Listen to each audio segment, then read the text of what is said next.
Hello everyone, welcome to this new video. अब हम आपका third unit that is designing software solutions और software engineering start कर रहे हैं। इससे पहले हमने जो सेकंड यूनिट पढ़ा था उसमें हमने रिक्वायरमेंट एनालिसिस पढ़ा था कि उसमें जाना था कि जो हमारा कस्टमर है उसे हमें उसकी जो रिक्वायरमेंट है वो कैसे निकलवानी है, कैसे लिखनी है। फिर हमने वहां पे क्या बनाया था, एसआरएस बनाया था। तो अब हम उसके आगे का काम करेंगे कि एसआरएस बनाने के बाद हमें अब क्या करना है बेसिकली। ठीक है, एसआरएस के बाद अब हमें क्या करना है, तो वो जो काम है वो होता है designing software solution. See, software design is a process through which requirements are translated into blueprint for constructing the software। ठीक है, आपके पास एसआरएस आ गया, आपको सारी रिक्वायरमेंट पता चल गई। तो अब इसका ये मतलब नहीं है कि आप डायरेक्टली जाके अपना सॉफ्टवेयर बनाना स्टार्ट कर देंगे। ठीक है, उन रिक्वायरमेंट्स की लिस्ट में कुछ रिक्वायरमेंट्स ऐसी होंगी जो कि अननेसेसरी भी हो सकती है, कुछ ऐसी होंगी जो आपस में क्लैश कर रही होंगी, कुछ ऐसी होंगी जो थोड़ी कम ठीक है, मतलब उनसे ज्यादा अच्छा भी हो सकता है। ठीक है, तो ये सब काम हम क्या करते हैं, डिजाइनिंग फेज में करते हैं। यहाँ पर क्या हो रहा होता है कि जो रिक्वायरमेंट्स कस्टमर ने दी है उनको हम लोग देखते हैं और हम खुद उसमें क्या क्या डाल सकते हैं ये भी देखते हैं। ठीक है, तो जो डिजाइन होता है, डिजाइनिंग फेज के बाद जो चीज बनती है that is a blueprint. Basically वो एक ब्लूप्रिंट के जैसा होता है, उसको ध्यान में रख करके हम अपना सॉफ्टवेयर बिल्ड कर रहे होते हैं। ठीक, तो जो आपका डिजाइनिंग फेज है वो बहुत इंपॉर्टेंट फेज है, क्योंकि इसके बाद ही आपका एक्चुअली में कोडिंग स्टार्ट होती है। यहाँ पर ही सब कुछ डिसाइड कर लिया जाता है कि हम अपने सॉफ्टवेयर में ये चीजें डालेंगे, और फिर उसके बाद आप अपने जो कस्टमर है उसको दिखा सकते हैं कि सर हम ये डाल सकते हैं, ये नहीं डाल सकते, या ये सब अगर आप डलवाएंगे तो ये वेस्टेज ऑफ मनी वगैरह, ये सब हम यहीं पर ही डिसाइड करते हैं डिजाइनिंग फेज में। ठीक है, तो आपका एसआरएस और डिजाइन फेज के बाद एक डॉक्यूमेंट निकलता है जिसके बारे में सबसे लास्ट में पढ़ रहे होंगे। तो वो जो डॉक्यूमेंट होता है वो इस डिजाइनिंग फेज का और एसआरएस का आउटपुट होता है। उसके बारे में हम बाद में पढ़ेंगे। ठीक है, that is SDD, software design document, उसके बारे में लास्ट वाली स्लाइड में पढ़ेंगे। ठीक है, नेक्स्ट हम बात करते हैं आपके रिफाइनिंग द सॉफ्टवेयर स्पेसिफिकेशन के बारे में। तो आप लोगों ने अपना रिक्वायरमेंट्स लिख लिया। ठीक है, आपने अपने एसआरएस में अपनी जितनी भी रिक्वायरमेंट्स थी, सेकेंड, जितनी भी आपकी रिक्वायरमेंट्स थी वो आपने लिख ली। ठीक है, अब उसके बाद क्या होता है कि जो आपने एसआरएस था अब आप उसको दोबारा से पढ़ रहे हो। ठीक है, रिफाइनिंग प्रोसेस में आप रिफाइन करते हैं चीजों को, जैसे कि इसका नाम ही बता रहा है रिफाइनिंग प्रोसेस। यहाँ पे हम चीजों को रिफाइन कर रहे हैं, जो भी आपका डॉक्यूमेंट था आप उसको दोबारा से पढ़ते हो, अपडेट करते हो। ठीक है, ताकि वो और एक्यूरेट बन पाए, कंप्लीट बन पाए। कुछ चीजें ऐसी होती है ना कि रिक्वायरमेंट्स में कस्टमर ने बता दिया कि मुझको कुछ ऐसा, जैसे कलर के बारे में ले लो, उससे बता दिया कि मुझको कोई ऐसा नहीं तो लाइटर शेड चाहिए और नहीं तो डार्कर शेड चाहिए ना, मुझे कुछ मिडिल का चाहिए, तो आप उसके अकॉर्डिंग रख लेना। तो फिर अब आप डिजाइनिंग फेज में ये डिसाइड करेंगे कि वो जो बीच वाला रखना है, मिडिल वाला, वो किस शेड का रखना है। ज्यादा ज्यादा लाइटर टोन में रखना है, ज्यादा डार्कर टोन में रखना है, या थोड़ा सा एकदम बिल्कुल ही मिडिल का रखना है, वो सब आप डिजाइनिंग फेज में सोच रहे हो। ठीक है, एकदम एक्यूरेटली जब हम डिसीजन लेते हैं वो हम रिफाइनिंग फेज में लेते हैं। ठीक है, आगे बढ़ते हैं। तो अब आपका फंडामेंटल डिजाइन कॉन्सेप्ट। तो डिजाइनिंग में जो कॉन्सेप्ट यूज होते हैं अब हम उनको पढ़ने वाले हैं। सबसे पहला है आपका इंफॉर्मेशन हाइडिंग। इंफॉर्मेशन हाइडिंग का मतलब है कि जो आपकी नेसेसरी चीजें हैं, रेलिवेंट जो चीजें हैं, है ना। यहाँ पे आप सिक्योरिटी के बारे में बात कर रहे हैं। इंफॉर्मेशन हाइडिंग यानी कि इनकैप्सुलेशन जिसे बोलते हैं, यहाँ पे आप बात करते हैं सिक्योरिटी की। ठीक है, जो इंपॉर्टेंट चीजें हैं जो कि कुछ ही लोगों को पता होनी चाहिए वो उन तक ही रहे। ठीक है, ये इन्फॉर्मेशन हाइडिंग में काम होता है। कुछ सॉफ्टवेयर में क्या होता है ना, कुछ चीजें ऐसी होती है जो खाली एडमिनिस्ट्रेटर के पास ही रहे तो ही ठीक है, सबके पास बांटने से वो जो सॉफ्टवेयर है वो खराब हो जाएगा, क्लैशेस वगैरह आ जाएंगे। इसलिए कुछ चीजें, कुछ इन्फॉर्मेशन ऐसी होती है जो हाइड करने की होती है। तो डिजाइनिंग फेज में ही हम ये डिसाइड करते हैं कि कौन सी चीजें हैं जो हम छुपा कर रखेंगे, कौन सी चीजें जो हम छुपा कर नहीं रखेंगे। राइट, यानी आपका मॉड्यूलैरिटी।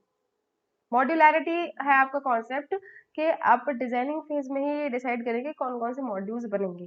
ठीक है, मॉड्यूल्स बनाना बहुत जरूरी है। सॉफ्टवेयर जब भी आप डिजाइन करें आगे चल के, तो उसमें मॉड्यूल्स बनाने का बिल्कुल ध्यान रखना। मॉड्यूलैरिटी हर जगह पूछी जाती है, हर जगह डिसाइड करी जाती है और बिल्कुल बनाई जाती है।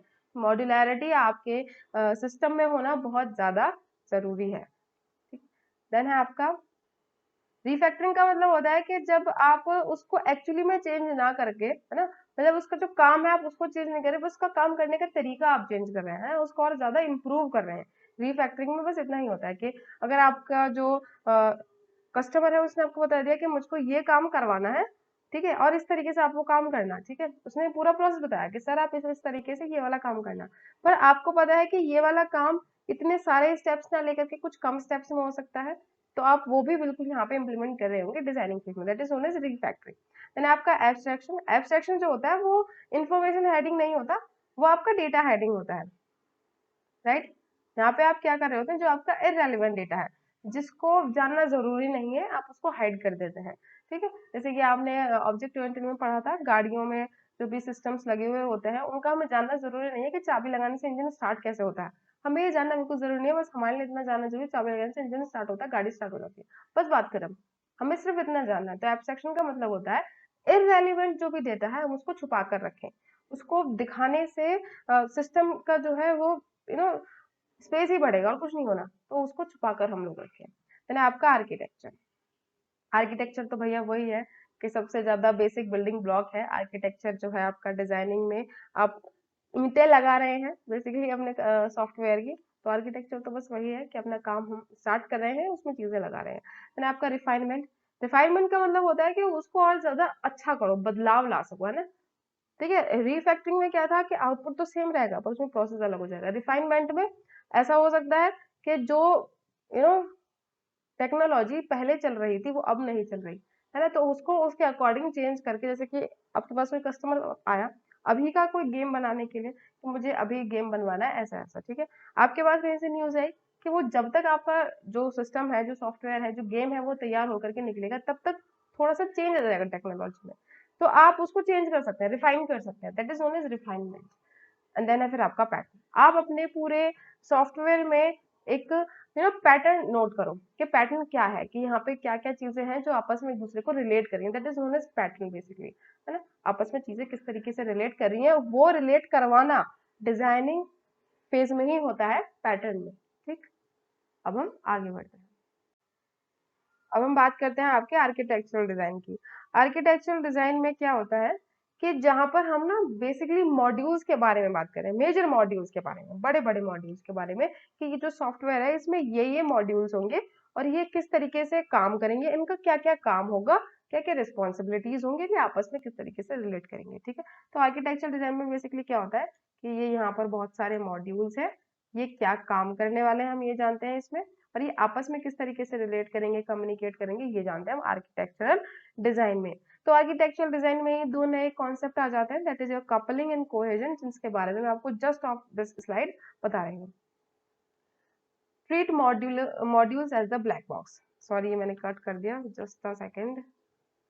हाँ, तो इसमें क्या होता है, आर्किटेक्चरल डिजाइन में आप मॉड्यूल को as a black box treat करते हैं। What is this black box and white box, मैंने आपको पहले भी बताया था, पता नहीं आपको याद है या नहीं, let me remind it you again, ठीक है। और व्हाइट बॉक्स, ये दो बॉक्सेस होते हैं या ये दो कॉन्सेप्ट्स होते हैं, थ्योरीज होती हैं। ब्लैक बॉक्स का क्या मतलब होता है कि मेरे इनपुट का वैलिड आउटपुट आ जाए, मेरे लिए उतना जरूरी है, बीच में क्या प्रोसेस आपने लगाया, क्या कॉन्सेप्ट आपने लगाया, मुझे उस बात से कोई फर्क नहीं पड़ता, ठीक है। ये होता है ब्लैक बॉक्स का काम। आपने इनपुट दिया, ठीक है, उसका आउटपुट आ गया, बस इतना मुझे चाहिए था, बीच में क्या प्रोसेस हुआ वो मुझे नहीं जानना, ये बाड़ी डील करता है बस इनपुट आउटपुट से। व्हाइट बॉक्स का काम होता है मैंने इनपुट दिया, आपने जो प्रोसेस किया मुझे वो भी जानना है, आपने किस तरीके से आपने मेरा आउटपुट लाया, मुझे ये भी जानना है, ये व्हाइट बॉक्स कहता है, ठीक है। तो ब्लैक बॉक्स का क्या काम है, मैंने इनपुट दिया, आपने आउटपुट मुझे एकदम करेक्ट दिया, वैलिड दिया, मुझे कोई फर्क नहीं पड़ता आपने किस तरीके से दिया, किस तरीके से नहीं दिया। जैसे ट्यूशन टीचर ने बोल दिया कि कल तक मेरे को ये टेबल तुम याद करके आना, कैसे भी याद करके आना, मुझे फर्क नहीं पड़ता, तुम रट के आना, तुम समझ के आना, तुम कैसे भी करना, तुम करना, वो तुम्हारी हेडेक है ना। ये आपका ब्लैक बॉक्स बोलता है। व्हाइट बॉक्स क्या बोलता है कि तुम्हें ये टेबल तो याद करना है, पर लेकिन इस तरीके से याद करना है कि रटो नहीं, मैं जो भी बीच में से पूछूं या किस तरीके से आंसर आया वो तुम्हें पता होना चाहिए, ये व्हाइट बॉक्स बोलता है। तो व्हाइट बॉक्स बोलता है कि मुझे प्रोसेस भी जानना है, मुझे आउटपुट भी सही चाहिए, मुझे सब कुछ सही सही चाहिए, तुम किस तरीके से कर रहे हो मुझे ये जानना है। व्हाइट बॉक्स ये बोलता है। ब्लैक बॉक्स बोलता है तुम सही कर रहे हो ना, बस मुझे इतना जानना है, सही आंसर आ गया बस बहुत है मेरे लिए, मुझे और कैसे किया कैसे नहीं किया, कितनी तिकड़म बिठाई, कोई इलीगल काम किया, ड्रग्स लिए क्या लिए, मुझे कोई फर्क नहीं पड़ता, बस काम सही होना चाहिए, टाइम पे होना चाहिए और सही होना चाहिए। This is the theory of black box. And for the white box, कि जो काम है वो भी सही हो और वो जिस तरीके से हो तरीका भी सही हो, कोई इलीगल काम ना हो, सब कुछ लीगली हो। That's it. ओके, अब आगे बढ़ते हैं। मैंने आप लोगों से बोला था ना, अब हम कपलिंग एंड कोहेजन के बारे में भी पढ़ेंगे। तो कपलिंग और कोहेजन जो होता है वो एक तरीके से दो मॉड्यूल्स का ना आपस में रिलेशनशिप क्या होता है वो बताता है, ठीक है। कपलिंग बेसिकली बताता है जो दो अलग अलग मॉड्यूल्स होते हैं वो एक दूसरे पे कितना डिपेंड है, ठीक है। कपलिंग का काम होता है, सपोज कि आपका मॉड्यूल 1 है and that is your module 2।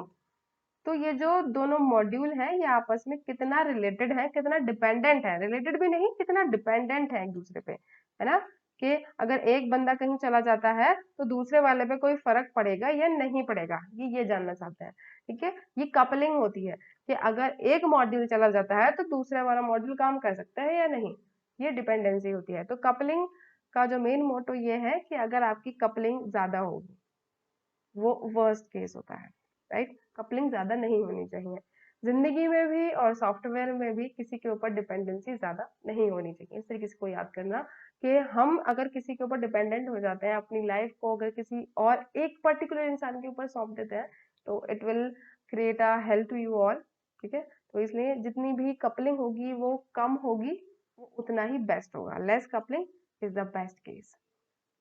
अगर किसी के ऊपर डिपेंडेंट रहना है तो अपने ऊपर और भगवान के ऊपर बस, और किसी दूसरे इंसान के ऊपर कभी डिपेंड नहीं होना, ये आपकी वर्स्ट कंडीशन हो जाती है, ठीक है। तो कपलिंग में बिल्कुल ध्यान रखना कि जब दो मॉड्यूल्स आपस में ज्यादा डिपेंडेंट हो जाएंगे तो वो वर्स्ट कंडीशन हो जाएगी, और जब दोनों कम डिपेंडेंट होंगे, थोड़ा बहुत ही बातचीत करेंगे तो दिस इज बेस्ट, है ना।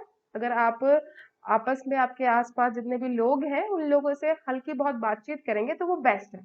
ऐसा भी नहीं बिल्कुल मुंह बंद करके बैठे रहो, ऐसा मैं ऐसा नहीं कह रही हूँ। आप सबसे बात करो, थोड़ी बहुत बात करो, थोड़ा बहुत लेन देन रखो, ठीक है, बेस्ट होता है। पर लेकिन आप सब काम वो दूसरे आदमी से फोन करके ही कर रहे हो, उसने बोल दिया कि पढ़ लो तो तुमने पढ़ लिया, उसने बोल दिया खा लो तो तुमने खा लिया, उसने बोल दिया सो जाओ तो तुमने सो लिया, उसने बोल दिया घूमने चले जाओ तुम घूमने चले गए। This is not the way, है ना। तो जब ऐसा इंसान आपकी जिंदगी से जाता है तो आपकी लाइफ को वर्स्ट बना जाता है, ठीक है। बहुत होगी अब लाइफ का ज्ञान, अब आगे बात करते हैं आपके टाइप्स ऑफ कपलिंग की। ये आपके टाइप्स ऑफ कपलिंग है, ठीक है। जिस तरीके से मैंने आपको बताया था कि अगर कपलिंग लेस होगी तो वो बेस्ट होगी, और अगर कपलिंग मोर होगी तो वो वर्स्ट होगी। तो ये जहां पर लिखा है ये सबसे बेस्ट केस है और ये सबसे वर्स्ट केस है। तो इनके बारे में जानना स्टार्ट करते हैं। सबसे पहले आपका डेटा कपलिंग, जब दो मॉड्यूल अपना डेटा शेयर कर रहे हैं, अगर उसने बोला कि ए की वैल्यू 5 है, उसने उसे जा करके बताया कि ए की वैल्यू 5 है, बस इतना उनमें बातचीत है, ठीक है। मैंने आपका स्टैम्प कपलिंग, इसको आप बोल सकते हैं एड्रेस कपलिंग भी। एड्रेस क्या होता है, इसमें एक दूसरे का एड्रेस वो लोग शेयर कर रहे होते हैं, तो हमें आगे चल के अगर कुछ प्रॉब्लम आती है तो हमें ये नहीं पता चलेगा कि ए की वैल्यू जो गलत आई है वो कहाँ से आई है, वन मॉड्यूल से आई है सेकंड मॉड्यूल से आई है, क्योंकि उन दोनों का जो एड्रेस है वो दोनों आपस में शेयर कर रहे हैं, तो हमें पता नहीं चलेगा वो वैल्यू गलत कहाँ से आई है। यानी आपका कंट्रोल कपलिंग, जब एक मॉड्यूल का कंट्रोल दूसरे पर हो उसको कंट्रोल कपलिंग बोलते हैं। यानी कि एक मॉड्यूल ने दूसरे पर इतना इन्फ्लुएंस डाल रखा है कि अगर वो कहेगा तो वो ये करेगा, अगर वो ये कहेगा तो वो ये करेगा, ठीक। यानी आपका एक्सटर्नल कपलिंग, एक्सटर्नल कपलिंग जब होती है जब किसी एक्सटर्नल डिवाइस यानी कि हार्डवेयर से दो मॉड्यूल्स कनेक्टेड हो, ठीक है, वो कुछ भी हो सकता है, वो उन पर इन्फ्लुएंस डाल रहे हैं, दो मॉड्यूल्स एक ही से ही कनेक्टेड हो। देन आपका कॉमन कपलिंग, जब दो मॉड्यूल्स सेम ग्लोबल डेटा को शेयर करते हैं, जिनका ग्लोबल डेटा सेम हो, है ना, कुछ ऐसा डेटा जो दोनों में सेम हो, वो कॉमन कपलिंग होती है। देन आपका कंटेंट कपलिंग, इसमें क्या होता है कि एक मॉड्यूल दूसरे मॉड्यूल का डेटा तक चेंज कर सकता है ना, उसको पास पूरी अथॉरिटी हो जाती है कि तुम आओ मेरे घर पे आओ, मेरे पैसे वैसे सब लो, सब लेकर के जाओ। यहाँ पे बिल्कुल भी इंफॉर्मेशन हाइडिंग नहीं होती, बिल्कुल नहीं होती यहाँ पे इंफॉर्मेशन हाइडिंग, है ना। ये इंफॉर्मेशन हाइडिंग को वायलेट कर रहे हैं, याद रखिएगा, इट्स जी होना चाहिए। हाँ, तो यहाँ पे इंफॉर्मेशन हाइडिंग बिल्कुल नहीं होती कंटेंट कपलिंग में। होप आपको सारे टाइप्स ऑफ कपलिंग समझ आ गए होंगे। तो हम पढ़ते हैं आपका कोहेजन।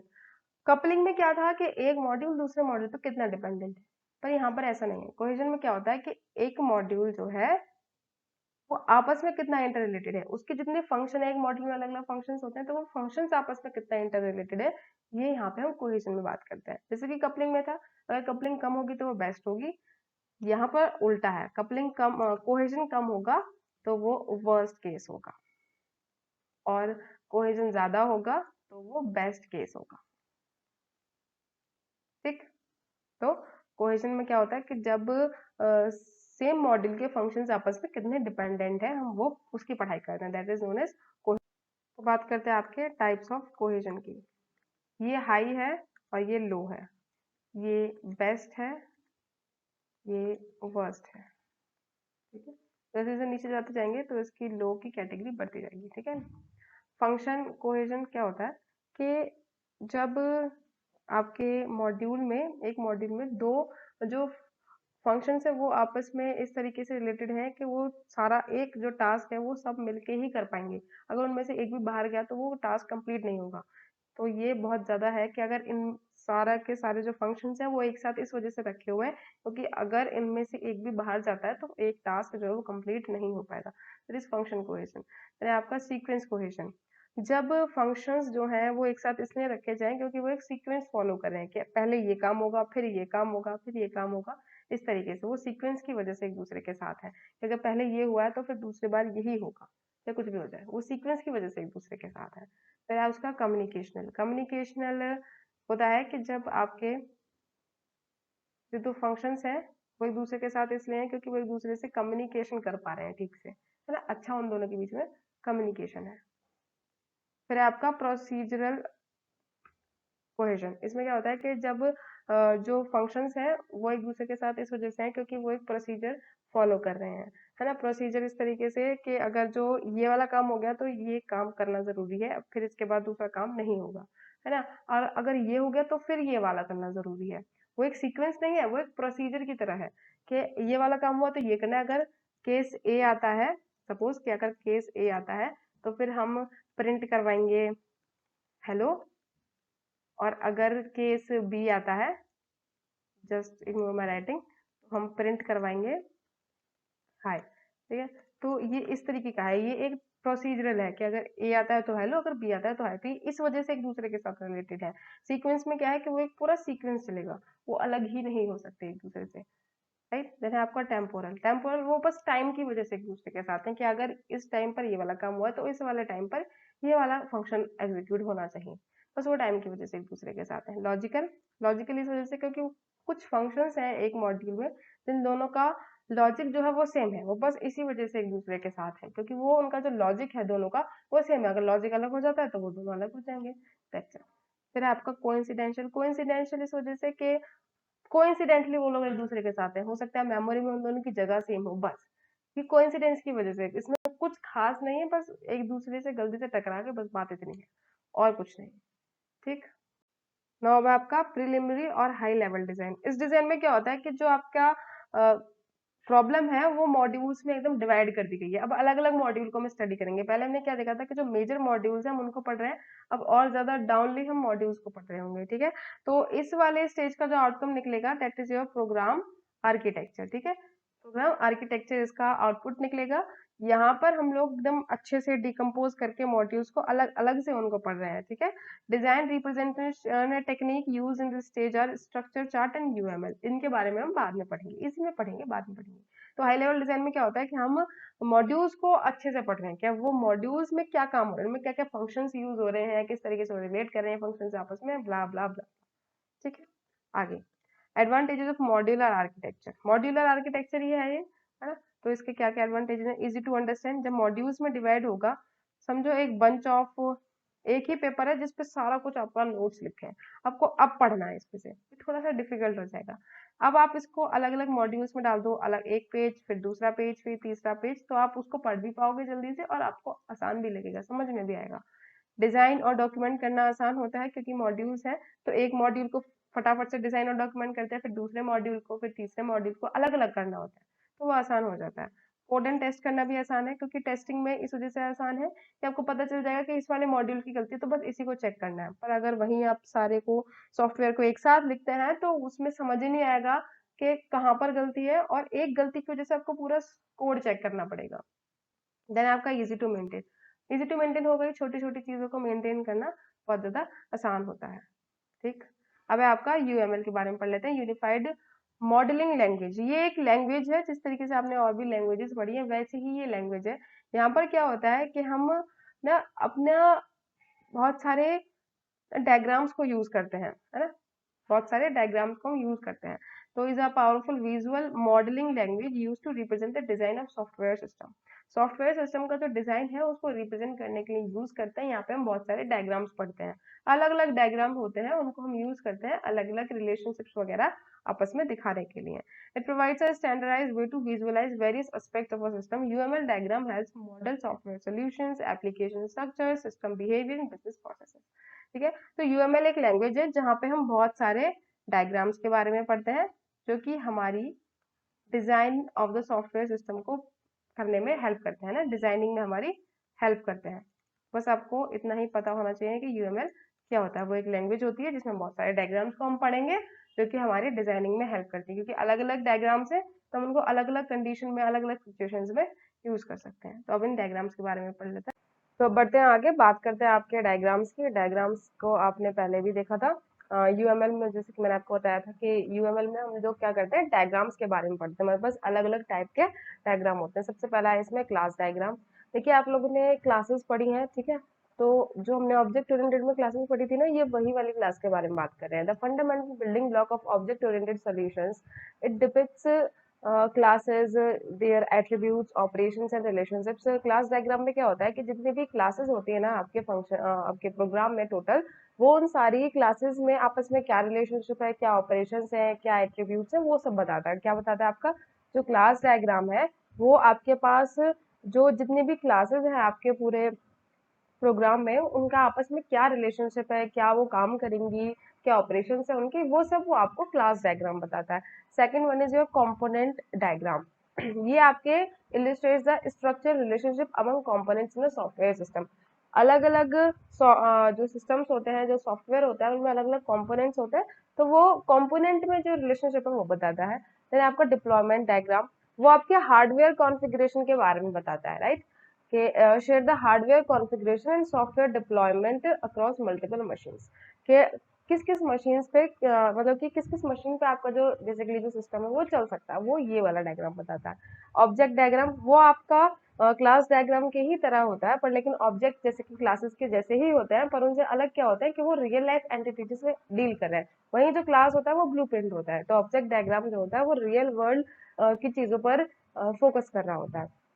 देन आपका पैकेज डायग्राम, ये जितनी भी organises related classes into packages और नेम स्पेसेस, राइट। एक पैकेज, इसका नाम है, पैकेज की तरह ही ये काम करता है।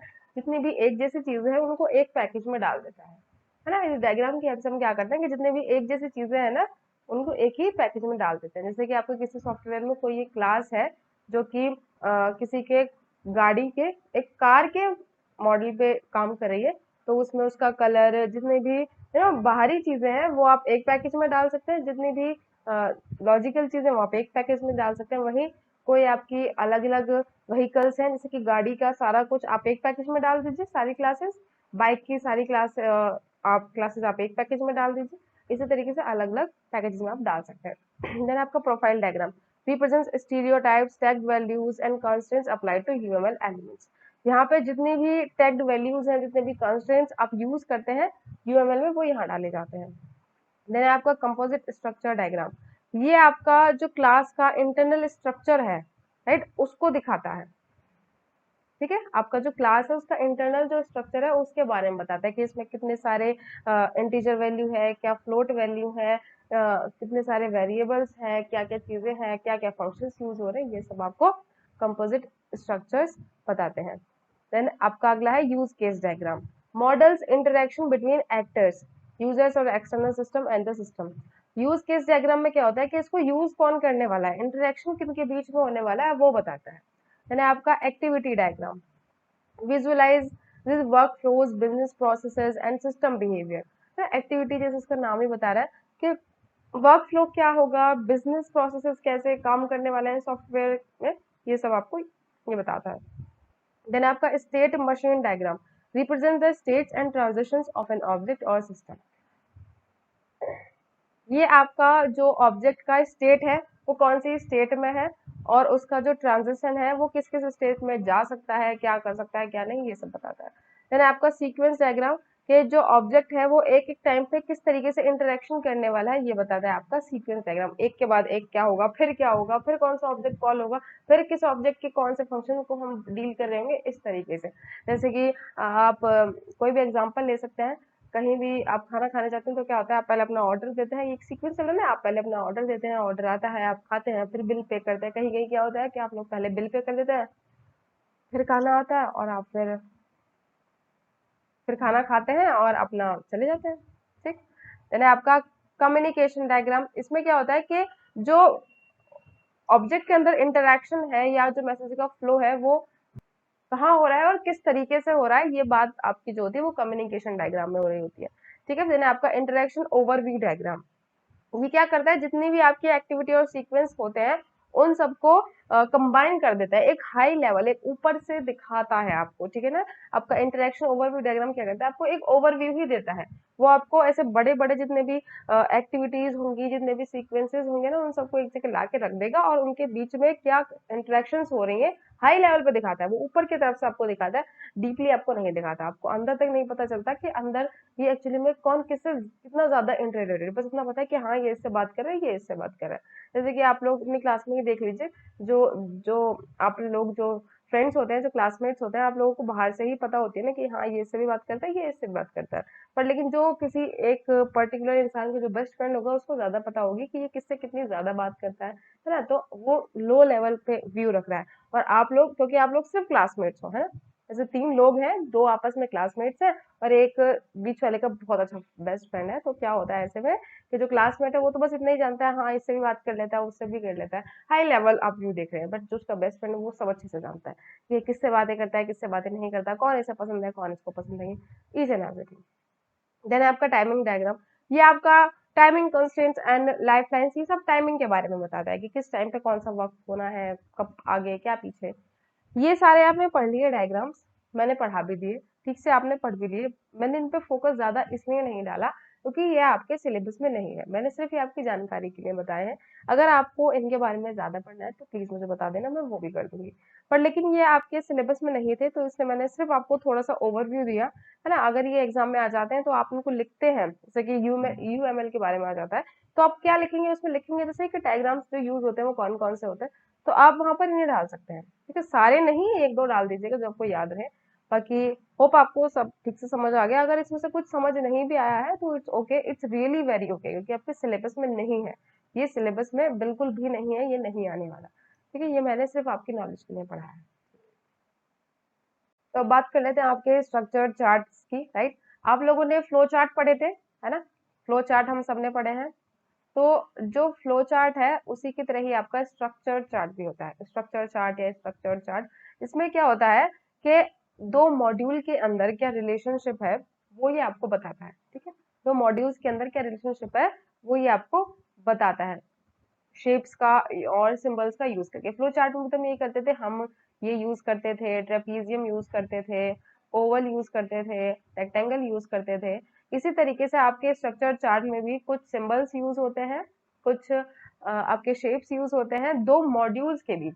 किनके बीच, 2 आपके मॉड्यूल्स के बीच रिलेशनशिप बताने के लिए। ठीक है, तो स्ट्रक्चर चार्ट क्यों यूज होता है, 2 मॉड्यूल्स के बीच में रिलेशनशिप जब हमें बताना होता है तब हम आपके स्ट्रक्चर चार्ट या स्ट्रक्चर चार्ट को यूज करते हैं। ठीक है, तो स्टार्ट करते हैं। Symbols use in structure chart, सबसे पहले ये आपका मॉड्यूल के लिए यूज होता है, जैसे कि आपका कंट्रोल मॉड्यूल, या आपके सब मॉड्यूल, या आपका लाइब्रेरी मॉड्यूल। ठीक है, कंट्रोल मॉड्यूल इस तरीके से यूज होता है, ये आपके मॉड्यूल्स क्यों यूज होता है कि ये आपका जो डिब्बा है इसका मतलब ये एक मॉड्यूल है। ठीक है, और फिर इस मॉड्यूल के टाइप से ये सब मॉड्यूल और लाइब्रेरी मॉड्यूल। ठीक है, आगे कंडीशन कॉल के लिए, ये जैसे कि आपका एक मॉड्यूल है, देन ये आपकी कंडीशन, आपको पता है ना डायमंड में कंडीशन ही लगती है, तो यहाँ पे कंडीशन होगी इफ एल्स वाली। Let me right it with this, if else वाली आपकी यहाँ पे कोई कंडीशन होगी और फिर आप उसके अकॉर्डिंग काम करेंगे। अगर इफ होता है तो ये वाला, अगर एल्स होता है तो ये वाला, like this. Okay,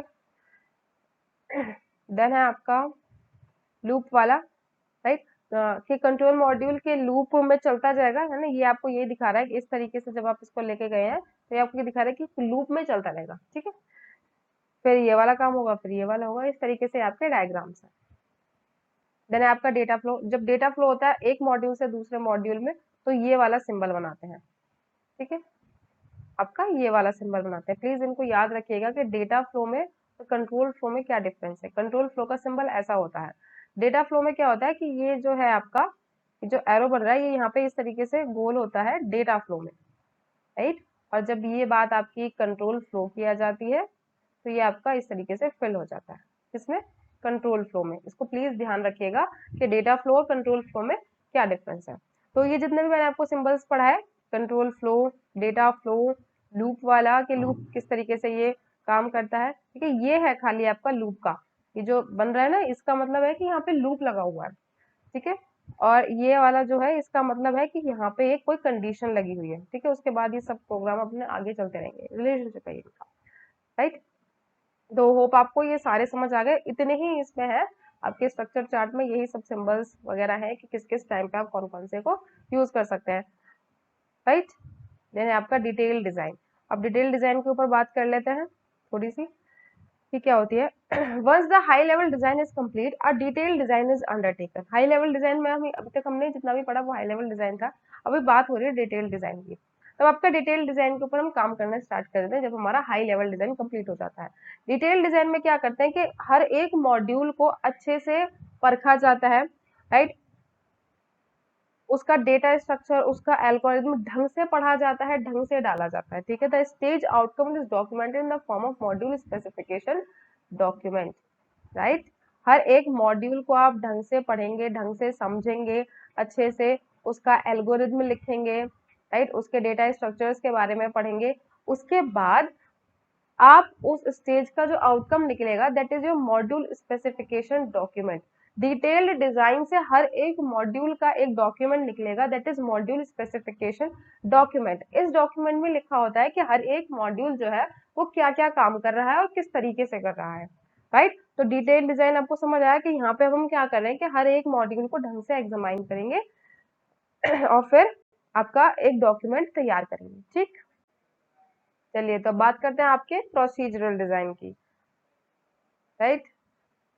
Procedural design is a structured programming paradigm that emphasizes the concept of procedures or function. Procedural, object oriented, कुछ याद आ रहा है? C प्रोसीजर होती है, C++ ऑब्जेक्ट ओरिएंटेड होती है, वही वाला, ठीक है। तो यह प्रोसीजरल डिजाइन में क्या होता है कि यहाँ पे आप जो बात करते हैं वो प्रोसीजर्स और फंक्शंस के बारे में करते हैं, यहाँ पे ऑब्जेक्ट रिलेटेड कुछ नहीं होता। ऑब्जेक्ट ओरिएंटेड प्रोग्रामिंग भी होती है सेम जिस तरीके से आपके प्रोसीजरल डिजाइन होता है वैसे आपका ऑब्जेक्ट ओरिएंटेड डिजाइन भी होता है, उसमें ऑब्जेक्ट्स आ जाते हैं। अगर ऑब्जेक्ट ओरिएंटेड डिजाइन लिखने के लिए आ जाए तो आप उसमें कुछ नहीं लिखेंगे जो आप लोगों ने ऑब्जेक्ट ओरिएंटेड में पढ़ा है, पॉलीमॉर्फिज्म, इनहेरिटेंस, एब्स्ट्रैक्शन, एनकैप्सुलेशन, ये सारे टर्म्स हैं, क्लासेस, ऑब्जेक्ट्स, इन सबको डिफाइन करके आ जाएंगे, that's it. Object oriented design में और कुछ नहीं है। Let me explain it again. Object oriented design अगर आपके पास आ जाए, राइट, ऑब्जेक्ट ओरिएंटेड डिजाइन अगर आपके पास पेपर में आ जाए तो आप उसके जितने भी कॉन्सेप्ट्स हैं आप उन सबको लिख देंगे, राइट। वो कॉन्सेप्ट्स कौन कौन से हैं? क्लास हो गया, ऑब्जेक्ट हो गया, class is a blueprint, right, object is a real world instance of class. आपका इनहेरिटेंस है, inheritance is a property by which a class can inherit the properties of other class, right. Then आपका abstraction है, abstraction is a data hiding of unnecessary data, right. Encapsulation is used to encapsulate methods and data, right. Then है आपका polymorphism, when a function or anything else, function or method is when a function or method is defined in more than one form, polymorphs यानी कि more than बहुत सारी forms, polymorphs का मतलब होता है, पॉली का मतलब मोर, बहुत सारा, और फॉर्म्स, मॉर्फ्स का मतलब होता है फॉर्म्स, राइट। तो अगर ऑब्जेक्ट ओरिएंटेड डिजाइन आ जाए तो आप ये सारे पॉइंट्स लिख सकते हैं। तो प्रोसीजर डिजाइन में क्या होता है? प्रोसीजर्स और फंक्शंस के ऊपर आप काम कर रहे होते हैं। Procedures are self contained blocks of code that perform specific task और set of task, right. Procedure एक पूरा ब्लॉक ऑफ कोड होता है जिसमें एक पूरा लिखा हुआ होता है, एक के बाद एक स्टेप्स लिखे होते हैं कि पहले आपको ये करना है, देन आपको ये करना है, देन आपको ये करना है। तो ये आपका एक प्रोसीजर होता है, ठीक है। ये एक स्पेसिफिक टास्क करता है, ये सेट ऑफ टास्क करता है, ये प्रोसीजर हो जाता है। They can take inputs, perform competitions and produce outputs. ये आपका प्रोसीजरल डिजाइन हो गया, ठीक है। प्रोसीजरल डिजाइन में और कुछ नहीं है, ऑब्जेक्ट ओरिएंटेड डिजाइन में भी कुछ नहीं है, बस सारे कॉन्सेप्ट्स है, वो सब कुछ आप आई होप समझ आ गया होगा, राइट। देन आपकी डिजाइन की approach, top down approach divides a bigger problem into smaller ones and then try to solve them independently। ये जितने भी अप्रोचेस हैं, टॉप डाउन बॉटम अप, ये आपने पहले भी पढ़ी थी, ये कोडिंग में भी यूज होती है। टॉप डाउन अप्रोच में हम लोग क्या करते हैं कि आपका जो एक बड़ा सा क्लस्टर ऑफ प्रोग्राम है उसको छोटे छोटे से प्रोग्राम्स में डिवाइड कर देते हैं, यानी कि हम ऊपर से सॉल्व करना स्टार्ट करते हैं, राइट। ऊपर से जंप करते हैं और फिर उसको सॉल्व करना स्टार्ट करते हैं, उसको और छोटा और छोटा और छोटा, at the end of the day single piece of program में, सिंगल पीस ऑफ प्रॉब्लम में उसको तोड़ देते हैं। That is known as a top down approach. ये आपके advantages of top down approach है। ये एक बहुत ज्यादा सिस्टमेटिक हो जाती है, मोर सिस्टमेटिक, क्योंकि हम ऊपर से नीचे आ रहे हैं तो हमको पता है कि हमने इसमें से इनको तोड़ा है, फिर इनमें से इनको तोड़ा है, राइट। अब हम टॉप डाउन आते हैं तो पहले हम इस तरीके से, फिर यहाँ पर इसको तोड़ेंगे, राइट, दो पीसेज में, फिर यहाँ से तोड़ेंगे, फिर यहाँ पे, तो हमको पता है एक सिस्टमेटिक डिस्प्ले बनाता है कि हमने इस तरीके से ये तोड़ा है, ठीक है। Second one is easy to understand. Easy to understand होता है, बिल्कुल होता है, क्योंकि आपने यहाँ से इसे तोड़ा है तो आपको समझ आ रहा है कि मैंने इसमें किया क्या है। सबसे पहले एक बड़ी प्रॉब्लम थी, फिर उसके बाद दो छोटी छोटी हुई, फिर उनके सब पार्ट्स हुए। आपको समझ आ रहा है, ठीक से समझ आ रहा है। Use with small and medium size products, right. आप इसको स्मॉल और मीडियम साइज प्रोडक्ट्स के लिए भी यूज कर सकते हैं। क्या होता है कि जब हम डिजाइन के ऊपर जाते हैं ना, तो बड़े वाले जो प्रोग्राम्स होते हैं उनके लिए डिजाइन मिल जाता है, क्योंकि वो जो बड़े प्रोग्राम्स होते हैं ना, सब उन्हीं को लेकर के अपना कॉन्सेप्ट यूज करते हैं कि बड़े वाला प्रोग्राम अगर सॉल्व होता है तो अच्छी बात है, छोटे वाले से इतना मतलब नहीं है। बड़े बड़े प्रोग्राम्स जो है, जो प्रोडक्ट्स हैं, वो ठीक से बन जाने चाहिए। तो टॉप डाउन अप्रोच का ये एडवांटेजेस भी है कि आप इसको स्मॉल और मीडियम साइज प्रोडक्ट के लिए भी यूज कर सकते हैं। मैनेजमेंट विद अथॉरिटी, आप इसको एक अथॉरिटी के साथ मैनेज करते हैं, ठीक है। वाइडली यूज अप्रोच, और इसको आप बहुत ज्यादा यूज भी करते हैं क्योंकि बहुत आसान है, इजी टू अंडरस्टैंड है, सिस्टमैटिक है। That's why we are going to use it in a more ways than anything else approach. Next approach की बात करते हैं आपके बॉटम अप्रोच की। इसमें क्या होता है कि जो आपका इंडिविजुअल पार्ट होता है ना सिस्टम का, आप उसको लेते हैं और उसको डिटेल में सॉल्व करते हैं, ठीक है। एक छोटे से पार्ट को आप लेंगे और आप इसको अब सॉल्व कर देंगे, ठीक है। फिर और छोटे, मतलब और नहीं, इसके ही भाई बहनों को सॉल्व करेंगे, फिर इसको आपस में जोड़ के एक पार्ट बना देंगे, फिर इसको सॉल्व करेंगे कंप्लीटली, मतलब आपस में इंटरेक्शन वगैरह है या नहीं, राइट। और ऐसे ही यहाँ पर ये इसके दो जुड़े होंगे कभी, फिर इनको भी आपस में आप जोड़ देंगे, और फिर आपका जो पूरा एक सॉफ्टवेयर था वो डेवलप हो जाता है। ये आपका बॉटम अप्रोच होता है, जिसमें हम नीचे से ऊपर की तरफ जाते हैं, और टॉप डाउन में ऊपर से नीचे की तरफ आते हैं, ठीक है। बॉटम अप और टॉप डाउन आपको समझ आ गया। तो जो टॉप डाउन होता है उसको हम जनरली प्रोसीजरल लैंग्वेजेस में यूज करते हैं, और बॉटम अप को हम किस में यूज करते हैं, ऑब्जेक्ट ओरिएंटेड में। किसमें, ऑब्जेक्ट ओरिएंटेड में। आपने सी प्लस प्लस में पढ़ा होगा। तो आपका जो प्रोसीजरल होता है वो आपका यूज होता है, सॉरी, टॉप डाउन जो होता है वो प्रोसीजरल में यूज होता है, that is your C and COBOL, और भी है। और आपके ऑब्जेक्ट ओरिएंटेड जो होता है वो आपका टॉप बॉटम अप होता है। इसमें बॉटम अप में आप ऑब्जेक्ट ओरिएंटेड को यूज करते हैं, ऑब्जेक्ट ओरिएंटेड में आप बॉटम अप को यूज करते हैं, and that is your C plus plus, जो कि अभी तक आपने पढ़ी, ठीक। देन आपका क्वालिटी ऑफ कन्फॉर्मेंस। इसमें क्या होता है कि वो आपकी ये डिग्री है कि जो आपने मैन्युफैक्चर करा है वो वैसा ही है जैसा कि आप करवाना चाहते थे। मतलब कि आप मेरी बात ऐसे समझिए कि पहले डेफिनेशन पढ़ लेते हैं, ठीक है। Quality of performance is the degree to which the design specification are followed during manufacturing, ठीक है। Greater the degree of performance, the higher is the level of quality of performance. तो यानी कि क्वालिटी ऑफ परफॉर्मेंस का क्या मतलब होता है कि आपने जो मैन्युफैक्चरिंग करते वक्त आपने जो डिजाइन को लिया है वो उस तरीके से बना है या नहीं, ठीक है। जो भी आपने मैन्युफैक्चरिंग के टाइम पे आपने डॉक्यूमेंट लिया है या फिर आपने कुछ भी लिया है उसके अकॉर्डिंग ही आपकी चीजें बनी है या नहीं। अगर उसके अकॉर्डिंग बनी है ना, तो फिर वो आपका क्वालिटी ऑफ परफॉर्मेंस के साथ है, उसकी डिग्री ऑफ परफॉर्मेंस बढ़ जाएगी अगर आपने उसको बिल्कुल उसी तरीके से यूज करा है। तो यही आपकी क्वालिटी ऑफ परफॉर्मेंस होती है। Quality of performance the degree to which the design specification of followed during manufacturing. जो आपको डिजाइन स्पेसिफिकेशन दिया था उसके अकॉर्डिंग ही आपने मैन्युफैक्चर किया है या नहीं, that is known as quality of performance. ऐसा नहीं है कि आपने अपनी मन मर्जी चलाई और कुछ भी उठा के कर दिया, नहीं, ऐसा नहीं करना है। जो आपको डिजाइन दिया गया है उसी के अकॉर्डिंग आपको अपनी चीजें बनानी है। Greater the degree of performance higher is the level of quality of performance. ठीक है, तो बात करते हैं आपके एसडीडी की। राइट, हम लोगों ने इतना कुछ डिजाइनिंग के बारे में बात कर ली है, तो अब क्या करना है इस डिजाइनिंग के बारे में। Eight the end of the day, जैसे कि हमने रिक्वायरमेंट के बारे में पढ़ा था, किस तरीके से लेनी है, क्या क्या करना है, फिर आपका एक डॉक्यूमेंट बनवाया था that is SRS, software requirement specification. अब आपका बनेगा SDD, software design document. Right, so it is a document that describes the architecture of a software product. It is the output of the SRS and design phase. Right, ये आपने जो SRS में लिखा था उन सारी रिक्वायरमेंट्स और designing phase से होने के बाद जो आपका बन के निकलता है दैट इज योर SDD। ठीक है, रिक्वायरमेंट्स को हमने देखा, उसके अकॉर्डिंग हम क्या क्या बना सकते हैं, क्या क्या नहीं बना सकते, क्या छोड़ सकते हैं, क्या ले सकते हैं, क्या ऐड कर सकते हैं, क्या नई नई चीजें डाल सकते हैं, क्या सॉफ्टवेयर डाल सकते हैं, कौन सा मेथड यूज करने वाले हैं, कौन सी अप्रोच लगाने वाले हैं, वो सबको कंप्लीट करने के बाद जो बन के आता है दैट इज योर SDD। यानी कि अब इसके बाद हमें इसमें कुछ और अपना दिमाग नहीं लड़ाना, इसके डिजाइनिंग में कुछ भी हमें अपना दिमाग अब नहीं यूज करना है, हमको अब सीधे जाके इसको इम्प्लीमेंट कर देना है, हमको अब सीधे जाके कोडिंग करनी है, फिर टेस्टिंग करनी है, बात खत्म, हमारा सॉफ्टवेयर तैयार हो जाएगा।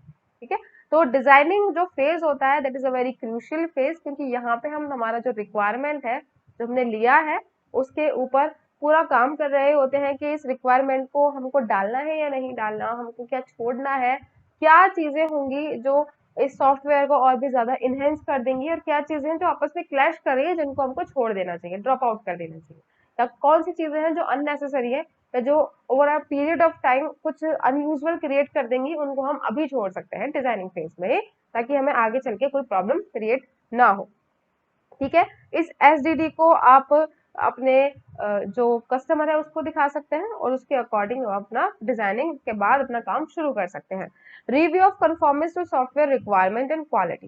राइट, यहाँ पर आपका जो है ये जो SDD होता है इसमें आपका कंफॉर्मेंस का भी सब कुछ रिव्यू हो जाता है कि आपकी जो सॉफ्टवेयर की रिक्वायरमेंट और क्वालिटी है वो ठीक से बनी है या नहीं, ठीक से सब कुछ डाला गया है या नहीं, क्योंकि ये एक पूरा आर्किटेक्चर होता है। ठीक है, अब बस कोडिंग ही रह जाती है और कुछ नहीं रह जाता, सब कुछ हमने इसमें डाल दिया होता है। SDD जो होता है ना, अब वो आपका एकदम कंप्लीट सॉफ्टवेयर ही समझो विदाउट कोडिंग वाला। ठीक है, अब इसके बाद इसमें कोई चेंजेस नहीं आने होते, इसका आर्किटेक्चर पूरा डिसाइड हो चुका होता है, लेआउट पूरा बन चुका होता है SDD में। तो आपको सॉफ्टवेयर डिजाइन डॉक्यूमेंट बिल्कुल अच्छे से समझ आ गया होगा। आई होप जितना भी ये बकवास हमने अभी तक पढ़ी, नॉट बकवास, रियली ये बकवास नहीं थी, बहुत अच्छा चीज थी। ठीक है, बकवास नहीं बोलेंगे, अच्छा अच्छी अच्छी चीजें थी। तो SDD सॉफ्टवेयर डिजाइन डॉक्यूमेंट में आपकी वो सारी चीजें जितनी भी स्लाइड्स मैंने अभी तक आपको पढ़ाई हैं वो सारी इसमें डाली जाती हैं कि हम अब एक्चुअली कर क्या रहे हैं। हमने इतना कुछ पढ़ तो लिया, अब हम आर्किटेक्चर क्या बनाने वाले हैं अपने सॉफ्टवेयर का। ठीक है, SRS के बारे में पढ़ेंगे, डिजाइनिंग के बारे में जानेंगे, फिर आपका SDD बन जाएगा and that is the full final output of this unit. Right, hope I am getting to you all कि आपका जो यूनिट है वो यहाँ पे कवर अप होता है। SDD आपका लास्ट टॉपिक है। ठीक है, अगर कोई भी प्रॉब्लम हो तो प्लीज लेट मी नो, कुछ छूट गया हो तो also let me know, I will try to complete in the next video. तो इस वाली वीडियो के लिए इतना ही, wait for the next video, until then code yourself.